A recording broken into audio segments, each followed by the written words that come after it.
Hi అండి. చాలామంది ఉదయాన్నే బ్రష్ తిక్కడం అనేది కామన్‌గా జరుగుతుంటుంది. కొంతమంది అందరికీ కనపడిచ్చేలాగా బయటికొచ్చేసి ఇలా బ్రష్ తీసుకొని తిక్కుకుంటూ వాడెక్కడికి పోయినా గానీ ఇలా తిక్కుకుంటూ వెళ్తాడు.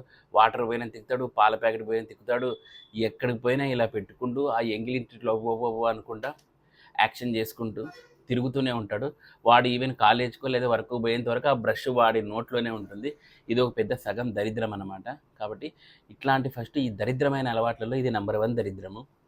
ఈ అలవాటుని మానుకున్న నాడే ఆ ఇంటిల్లిపాదికి కూడా లక్ష్మీదేవత అనేది ఫస్టు రావల్లా అనే థాటన్నా ఆమెకు జనరేట్ అవుతుంది.